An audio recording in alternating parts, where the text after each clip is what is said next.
How many of you, if you were honest with me, do you know you have these choices and these areas in your life that you want to try to move towards? You know that you want to try to change. You know you want to face some of these struggles, but fear sometimes paralyzes you. Anybody in here?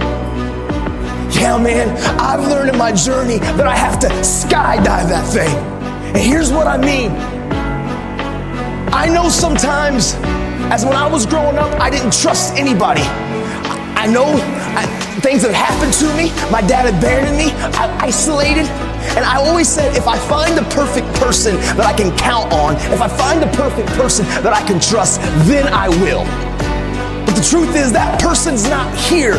People are people and they're going to let you down. I've learned I can't put my trust and my confidence in the people, but it's in the process and the discipline and the action of the habit of finding the courage to punch fear in the face and take the step of beginning to trust people, which means I started talking, I started speaking. I learned to skydive that thing. And here's what I mean.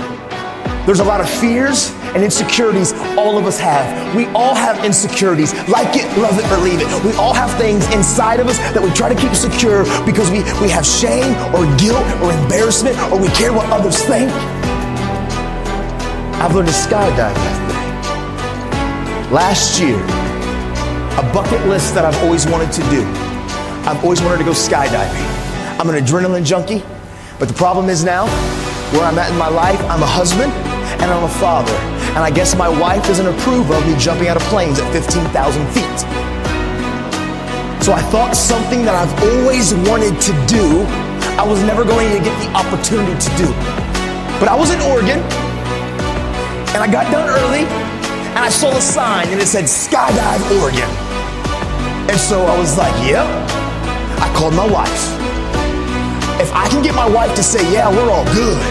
I called her and I'm like, hey honey, I got done a little bit early. I've always wanted to, you know, it's something that I've desired to do. I think I'm gonna go skydiving. Nah, I'm cool, I'm not going to. Yeah, maybe. Nah, I'm this kid, I'm all right, I don't need to do that. That's not probably smart. And she says, I don't think she meant it at all, but she says, because I don't think she wanted to control me. She says, oh no, honey, go for it, do whatever you want to do. But yeah, if you don't want to do it, no big deal, that's cool too. Click. Dude, I know she didn't mean it. But my eyes got so big, she said yes. So 20 minutes later, I call her. I'm packed up, I got an instructor around me, I'm at Skydive Oregon, and I call her, her eyes get so big, I hung up. She ain't saying no. I'm all in.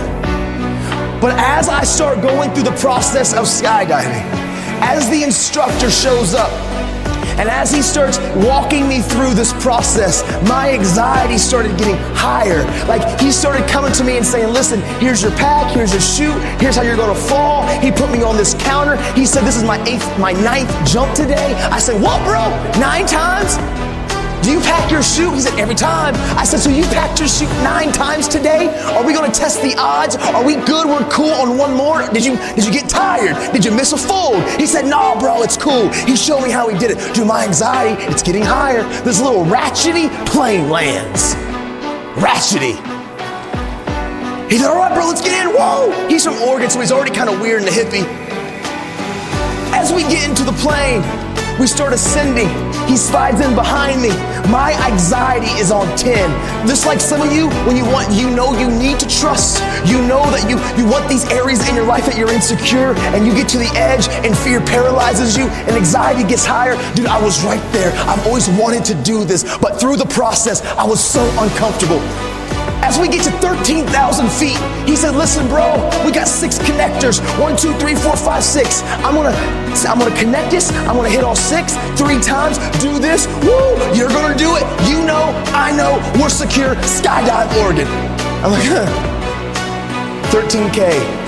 He pulls the door up.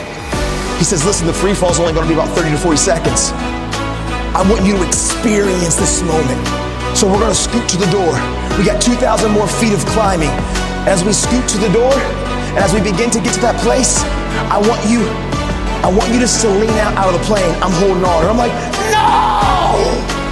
He said, okay, now we're there.